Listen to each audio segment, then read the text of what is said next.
School District Board of Trustees Policy Committee meeting. Will you please join me for a meditative thought followed by the Pledge of Allegiance?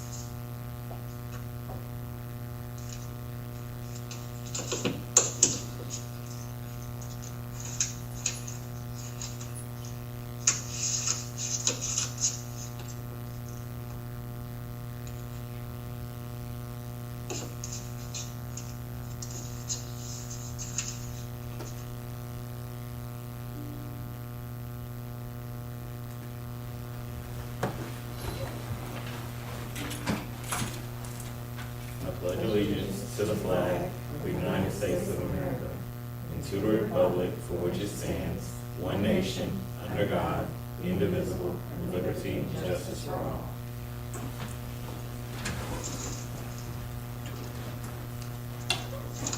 Good evening once again. This meeting is held in accordance with the Freedom of Information Act. The news media has been notified and a copy of the agenda has been made available to the public. This meeting is open to the public and the public is welcome to attend in person. All persons wishing to attend the meeting by virtual means may do so via YouTube Sumter School District Board Meetings and Sumter School District's Facebook page. Vision: Sumter School District is committed to educating, empowering, and enriching the lives of all students to reach their full potential. Mission: Sumter School District is committed to providing a safe, nurturing, and high-quality educational environment that supports diversity and equips students for local and global success. Your committee members tonight are myself, Brian L. Lawson, Chairman of the Policy Committee, Ms. Cheryl Ray, and Dr. Gloria Lee. Our subcommittee members that are present this afternoon are Dr. Shirley Gamble, Ms. Adrian Singletary, and joining us virtually is Ms. Rosa Hilton. Also in attendance tonight is our Administrative Manager, Ms. Amy Hanson, our Chief of Schools, Dr. Hafner, our Executive Director of Academics, Dr. McLeod, our Chief Financial Officer, Ms. Miller, our Executive Director of Human Resources, Mr. John Kumas, Mr. Lamont Moore, Dr. Lamont Moore, I'm sorry, Ms. Michelle Devine is our lead nurse, our Executive Director of Operations, Mr. Myers, and our Executive Director of Student Support Services, Ms. Veron Davis. Thank you all for joining us. Once again, thank you. And I know it's been a minute since our last policy meeting, but we have some policies that we need to address for the good of the district and for our students and staff involved. So at this time, I'm going to ask that you take a look at the agenda, and without any objections, the agenda will stand approved. Any objections? Any objections to the agenda? Hearing none, the agenda will stand approved. Next, we have the consent agenda, the January Policy Committee minutes. You've had a chance to look at those. If you have any objections to those, please let it be known. If not, those minutes will stand approved as well. And our other committee member, Dr. McGaney, just joined the meeting as well. Dr. McGaney here. Good to have you. We're now down to item 4, the review of policies and possible amendments. And at this time, I would like to turn it over to Dr. Hafner. And if you could go through 4.1 through 4.7. Yes, sir. Good evening, Chairman Austin, trustees, and members, subcommittee members of the Policy Committee. I appreciate you all taking time out of your busy schedules to focus on this important work of the district. Can everyone hear me okay? Yes, ma'am.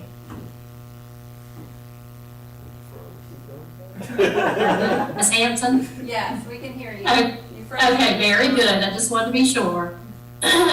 As we move through the policy review, I want to ask the Executive Director of Academics, Dr. J. Loud, and ma'am? You're freezing a little bit. I'm not quite sure what's happening there. I don't know. Can you hear me okay now? Yes. Okay, thank you. As we move through the policy review, I want to ask that Executive Director of Academics, Dr. Jada McLeod, and Director of Testing and Accountability, 2000 and Title III, Dr. Lamont Moore, share updates regarding our district's review of item 4.1, educational equity. Good afternoon, everyone. Dr. Moore, if you will give the update from your committee, we would appreciate that. Hey, good evening, everyone. As it relates to educational equity, many of you may know one of our biggest challenges is the funding. We've been talking about the equity audit for our district. There is a price tag that is attached to that equity audit. The beauty of it is a third-party organization, but the price tag would require the district to go through procurement. And so we were starting that process. It's a little lengthier than what we anticipated. And so what we have been doing is trying to work with some of the other companies and trying to find other cost-effective ways to still try to get the work done without delaying the time. We started conversations about the equity audit, but it was not included in the fiscal budget for the district. And so I'm going to be reaching out to our Chief Financial Officer, Ms. Jennifer Miller, to find out what we can do, what the process is to create a line item for the equity audit, if that's the pleasure of the executive leadership, and kind of move forward. In the meantime, we have worked with some of the companies that we originally were talking to. One company did reduce the amount of the equity audit by over 50%, but it was still above that threshold that would require us to go through the procurement process. So we are also working with the USC, University of South Carolina at Columbia. They have a Center for Educational Equity that also has a team that does equity audits. They have not given us an update on what the amount that they would charge to do that, but they can do it at a considerably lower price that would save money for the district. So we're waiting to hear back from that office at USC to see what they can do to help us in the meantime. But we're also going to be working with our financial office to figure out what the process is to get the equity audit as a line item on the budget for moving forward for next year. So that's where we are in the process. We're just trying to find ways to get around the hurdle of the finance for the equity audit, but we are trying to find some other options to keep the work and the momentum going. So I'll pause there. That's all I have for the updates, but I will pause for any questions. Is there any questions from committee members present? And I know that Ms. Albertha Bannister just joined the meeting as well. Is there any questions from those that are joining us virtually? Hearing none. Thank you, Dr. Moore. No problem. Thank you, guys. Thank you. The next item for review is 4.2, policy ADD, face coverings. Executive Director of Student Support Services, Ron Davis, and lead nurse Michelle Devine reviewed and submitted suggestions that will align the policy to the recent action taken by the board. I will now ask Mrs. Davis and Mrs. Devine to share these updates with you. Thank you, Dr. Hafner. As you indicated, we submitted our recommendations, and they are highlighted in yellow with regards to making face mask coverings optional. With regards to staff members, we are recommending that staff members will have the option of wearing a face mask while on district property and conducting businesses on behalf of the district. With regards to students, please note that on that correction where we say kindergarten through 12, it should read pre-K through 12th grade will have the option to wear face coverings for students. Visitors, non-essential visitors to buildings will have limited access to our buildings as outlined in our visitor policy. And with regards to certain designated areas, we have suggested that masks should be worn in those areas such as the health rooms, if the students or staff is determined to be showing symptoms of illness. And if an individual has tested positive and are returning to school work on day 6 to 10 of isolation, and when there is a school outbreak as defined by South Carolina DHEC, or 10% or more of the school's population is testing positive, the schools will continue to have supplies of masks when available. Please note we also added recommendation for harassment and bullying, to include that the district will not tolerate harassment or bullying, and recognize exemptions to face mask coverage requirement in those designated areas. And discipline in accordance to what we have in place, failure or refusal to wear a face mask covering in the designated areas or time frame may result in disciplinary action. Nurse Devine. Hi, good evening. Yes, I just would, like to reiterate that, as far as like the recommendations that we're making are, based on the recommendations of South Carolina DHEC and looking at it as a whole as to way that we can have the option there and keep our students and staff safe in the areas that there may be a potential of, a long-term or, several minutes or time frame of sitting in the area, like the health room area, healthcare areas that are displaying potential symptoms of any illness, not, it could be COVID-19, but I did want to clarify that. Like if they're in the health room for symptoms of an illness, then we would have them, mask. There are other times in the day for the health room that children are in the health room for other reasons, short times in and out for medication administration. Of course, we may have a scenario where it's a playground injury or something like that that's not related to, a symptomatic illness. So, and I'll be glad to, answer any more questions or anything that anybody needs. Any questions? The question is for clarification of visitors will continue to wear a face mask on our property. I think the language reads that it will be optional for visitors as well. Can you hear me, Nurse Devine? It will be optional for visitors, but we will have limited access to the building with visitors.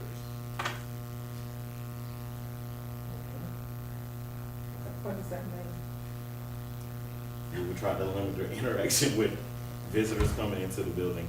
I think it would probably just be pick up the students. I don't think we would, because we still have our visitor policy in place, and the visitor policy that's currently in place is Yes. only for official business, so we won't have, So the ones that come into that don't have to wear it. It's optional. Correct. All right. Is that correct, Nurse Devine? Yes, Okay. yes. Does that answer your question? Yeah.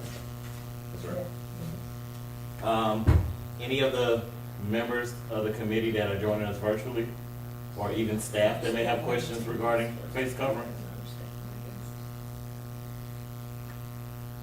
Hearing none. Thank you guys so much for your work. Okay, very good. Next on the agenda, 4.3, KLG, Relations with Law Enforcement Authorities. I will now welcome Executive Director of Operations, Samuel Myers, and District Discipline Hearing Officer, District Safe School Coordinator, Kelvin Williams, to provide updates regarding policy KLG and to proceed with 4.4 KLGA, School Resource Officers, and 4.5, discussion related to the Open Carry Retraining Act. Good evening. Thank you, Dr. Haffman. At KLG, Relations with Law Enforcement Authorities, one of the key components to this policy is that we want to ensure that there is a calibration between law enforcement officers and the administration and the staff. Since some of our schools do not have SROs, The relationship speaks to any law enforcement agency. That just includes law enforcement agencies that may show up because we don't have an SRO. And we want to ensure that the relationship is there with them at all times. The policy itself is set in that standard, and we'll entertain any questions at this time you have. Any questions from the committee? Any questions from those joining us virtually? Mr. Myers, I do have a question regarding this policy, and I think we brought this policy into the conversation because of the interaction with law enforcement with our buses. When is it appropriate for a bus driver to contact law enforcement? Well, we've given our drivers specific instructions about anything that's going to impede the operation of that bus. If there is a fight that takes place on that bus and that driver cannot get those students under control, it is permissible for them to reach out to law enforcement. Prior to that, they're calling the supervisor to give them notice that we have had an incident on the bus, and they do reach out to law enforcement for assistance. So could you repeat that last part? So the bus driver is to contact their supervisor prior to making contact with law enforcement?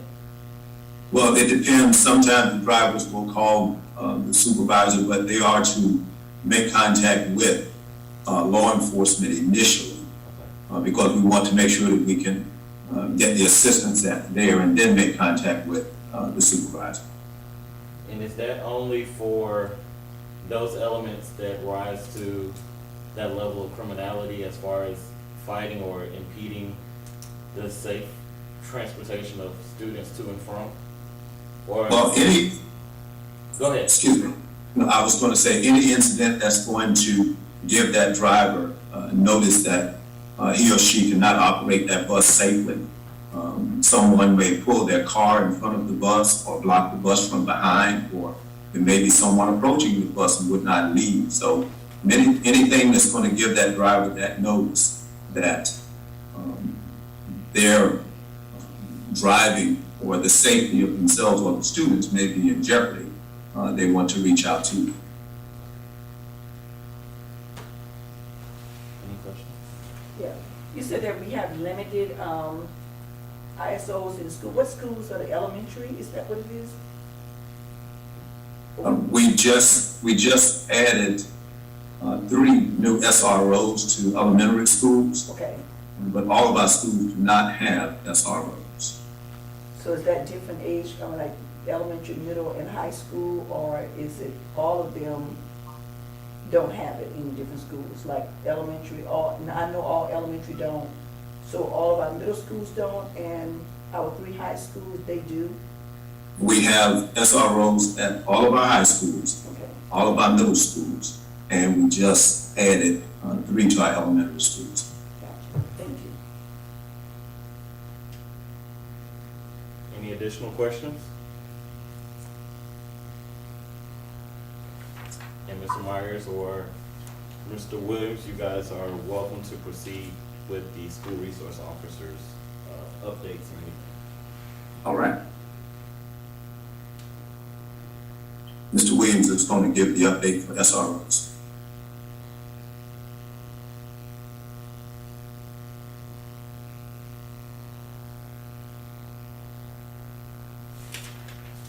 Mr. Williams, you're on mute. Sorry about that.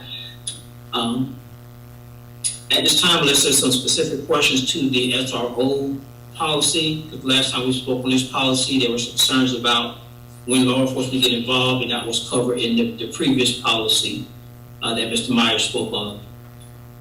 We haven't made any additional updates for the SRO policy itself at this time.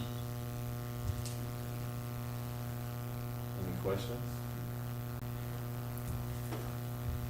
Mr. Williams, is this a policy that is ready for the board's adoption, or is there work still to be done on this policy? At this point, I believe, and Mr. Myers, correct me if you have any additional things, but I believe we're ready for the board to consider adopting this policy. So that would move to the next phase of looking at the MOA. Okay. And so this will be a policy for first reading by the board. Any questions from those in person or those virtually?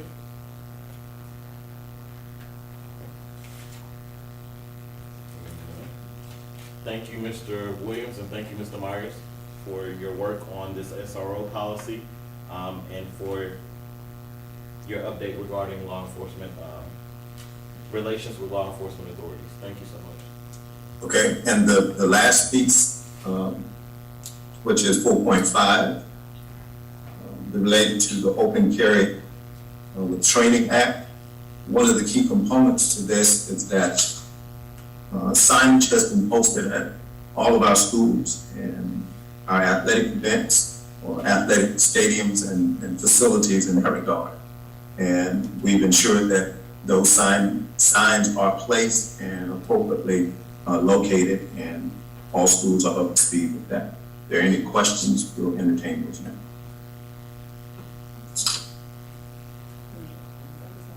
Any questions? Any questions from those joining us virtually? Hearing none, thank you again for that update. Well, Thank you. 4.6, we will wrap up our policy review for this evening. With the Office of Human Resources, I want to welcome Chief of Human Resources Officer Dr. John Kumas to provide suggested amendments and rationale for leave policies, GCC and GDC, involving both professional and support staff. And Dr. Kumas will then follow with 4.7, policy GCG, part-time and substitute professional staff employment. Thank you, Dr. Hafner. Good evening, everyone. Is in reference to GCC, professional staff leave and absences. Just a couple of changes that we were asking and recommending. Under the organ donor leave, and I'm showing on page 3 of mine, I'm not sure which page it is of yours. It's under organ donor leave. The last sentence in there, an employee seeking leave to be an organ donor must forward in writing request or a written request, including the appropriate documentation from the attending physician verifying that the employee is the donor to the superintendent, and we're asking to put the verbiage in there or his designee prior to the leave. So they would submit it in writing to both the superintendent or the superintendent's designee. Moving down to discretionary leave, which this is a big one, especially for our teachers. It has come up several times in TAC meetings, all across the board. It could possibly, and I believe it would possibly help us in retaining some of our teachers to change the number of discretionary leave days for our employees from 2 days to 3 days of sick leave each school year. In other words, they can use 3 days for personal or emergency leave that they don't really have to give any reason for or provide medical documentation for. It is for them to use. It does come out of their sick bank, so it's not anything that we're giving them. They're still using their accrued sick leave to cover these. Another piece that we would ask that you consider looking at is after 5 years of full service, they've been with us for 5 years, to up that the 3 days to 6 days. So they can use 6 days of their accrued sick leave as discretionary days. It would definitely help in retention. They have to be here for 5 years, so on that 6th year, they would actually get 6 days of discretionary leave to use. Also in that same under discretionary leave, they're not allowed to take the discretionary leave before holidays, during state testing, in service days, the first couple of days of school, unless they get written permission or they get permission from the superintendent. And we ask that we also add or his or her designee to that one as well. Under emergency leave, asking that we add, or asking that you add under emergency leave for emergencies and usual situations not covered by leave policies of the district, an employee may request the superintendent's or his or her designee's authorization to use sick leave for those days for emergency leave. And then also the employee must submit the request in writing through the principal or supervisor to the superintendent or his or her designee. And then the last piece under that is the military leave.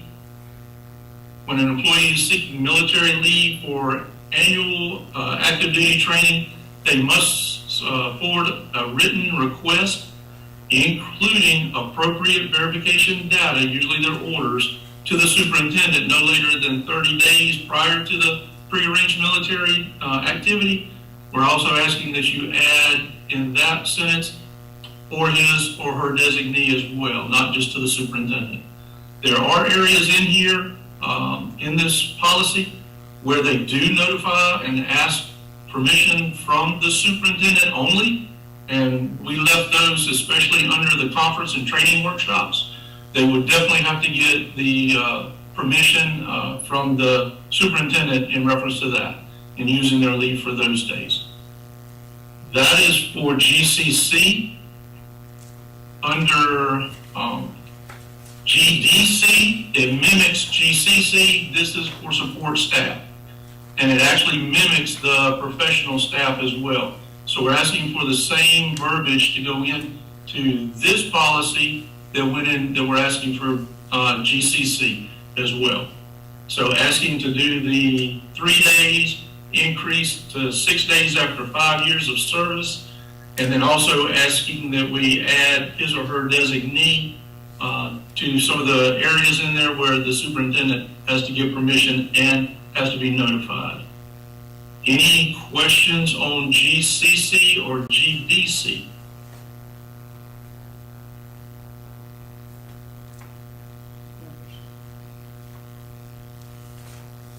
Is there any questions from those joining us virtually? Yes, Mr. Chairman, Dr. McGaney, I do have a couple of questions. Yes, sir.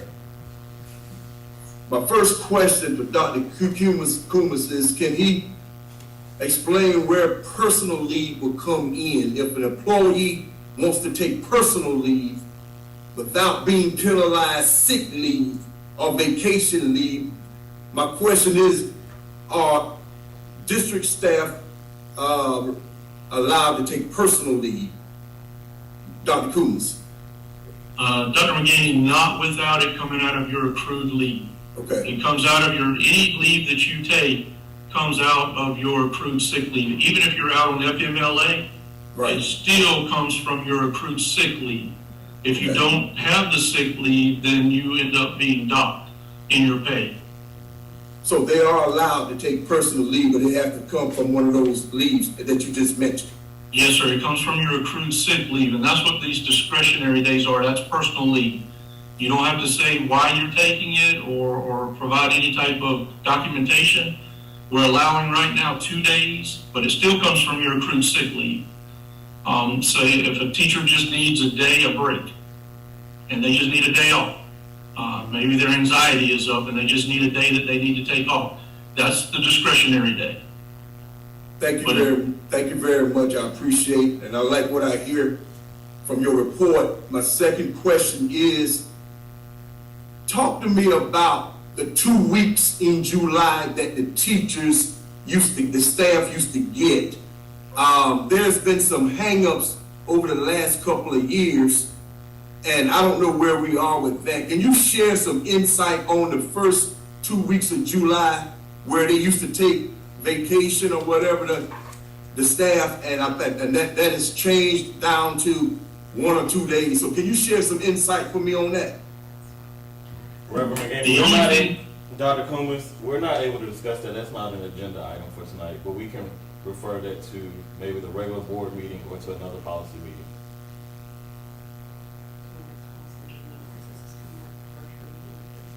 We're gonna have to take it to the next policy meeting because these policies are coming up for first reading after this policy meeting. I'm sorry, I missed that. We're not able to discuss, what you're requesting of Dr. Kumas because it's not an agenda item. Oh, okay, But we okay, can okay. discuss it at the next policy meeting because these policies are going to first reading during our next All right. regular scheduled board meeting. Thank you, Mr. Chairman, and thank you, Dr. Kumas. Yes, sir. Is there any questions regarding the amendments to policy GCC or policy GDC? Dr. Kumas, do these policies align basically with other state government policies when it comes to leave? They do align with other districts in the surrounding areas. Some of the districts are just doing 3 days. Some are doing 4 days.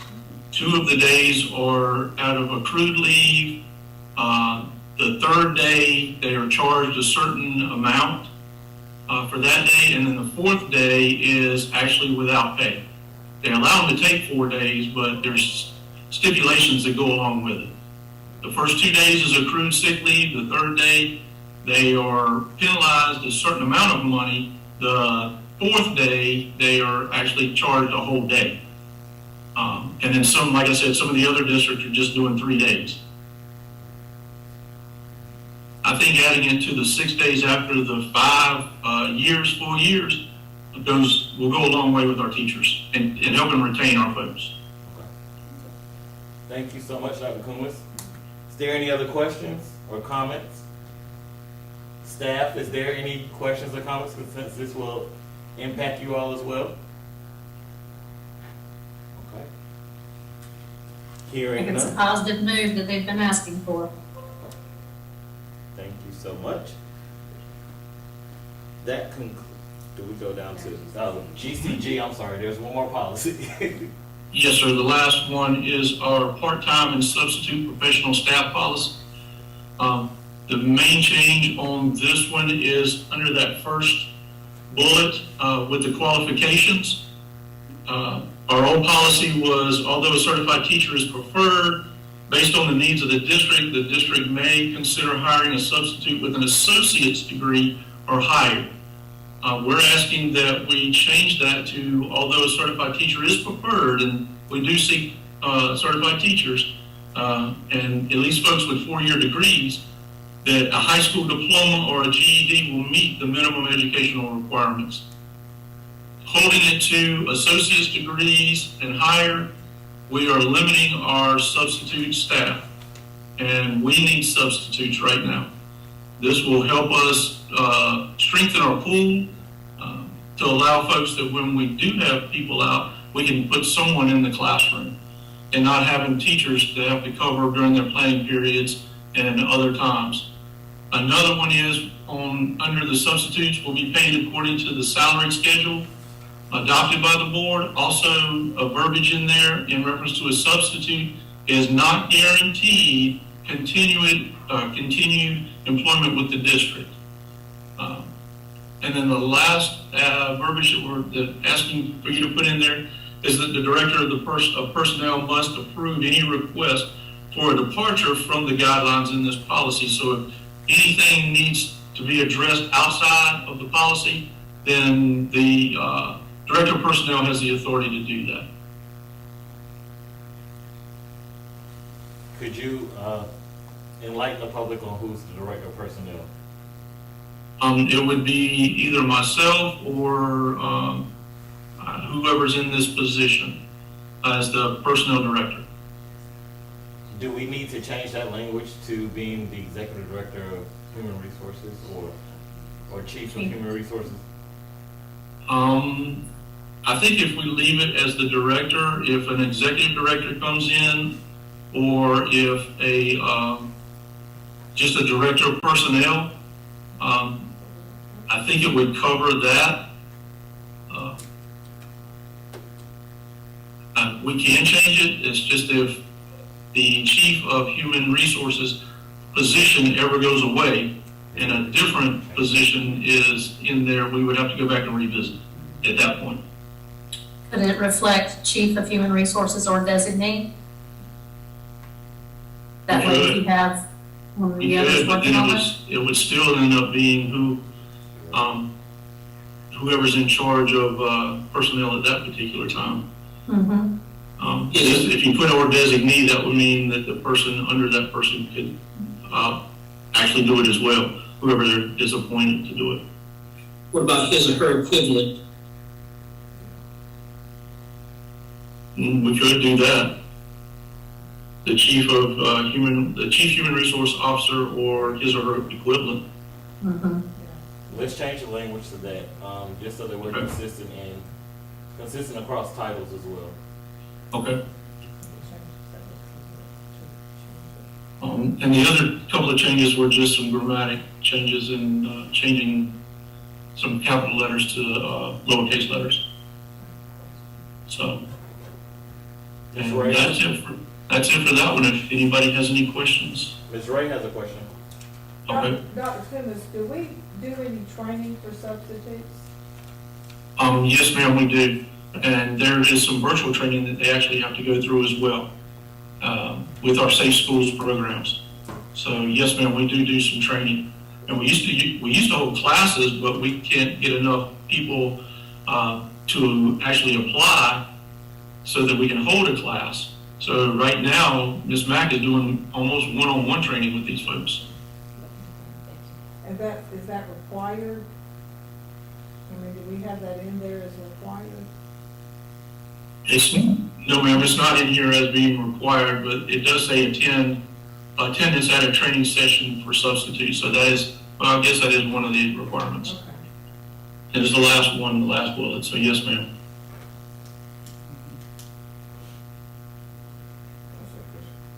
Is there any other questions from those joining us virtually? Any questions from? Okay. Thank you, Dr. Kumas. That concludes our policy reviews for this afternoon. Thank you to the staff. Thank you, Dr. Hafner, for your time and your attention to these policies that mean Yes, so sir. much to this district. If there's no other questions from those joining us virtually, staff, or those in person, I would like to move on to steps moving forward, recommendations to the Board of Trustees. And at this time, I believe that the recommendations to is the first reading of the SRO's policy and the first reading for policy, the human resource policies of GCC and policy GDC and policy GCG. And ADD, the face coverings, first reading policy with those amendments. Did I capture everything? We're now down to 5.2, policies for further or future discussion. I don't think that we have any of the only policy I would say is the equity, educational equity for further and future discussion by the policy committee. But I would also like to ask if we could send this policy to the full board for discussion, considering the information that we received tonight about the funding piece, and potentially adding it as a line item in our district budget moving forward. That's something that the committee is willing to do.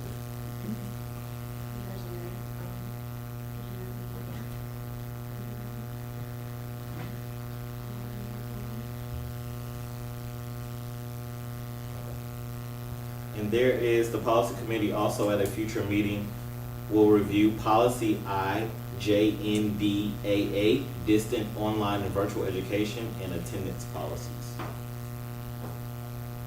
And Ms. Reyes, I'll get your question. Well, does that attendance policies, you know, the transportation committee was talking about the open enrollment, is that included in that? Yes, ma'am, that's going to be inclusive of the policies that's going to be impacted by the transportation. Okay, but remember, we were talking about doing one for this year for, open enrollment for staff. Right. So do we need to take that to the? I think we would have to get that from the full board, and then send it to the policy committee from there. So we need to bring that to the Yeah. full board? Yes, ma'am. Okay. Any other questions? All hearts and minds are clear? If so, thank you for attending the Sumter School District Board of Trustees Policy Committee meeting. Thank you to our committee members, those that's joining us in person and those joining us virtually. Thank you for the staff for taking your time to assist us with this work that's so important to the district and to our Sumter School District community. Thank you for joining us, and we look forward to seeing you at a future policy meeting. And I will call this meeting adjourned at 6:43 p.m.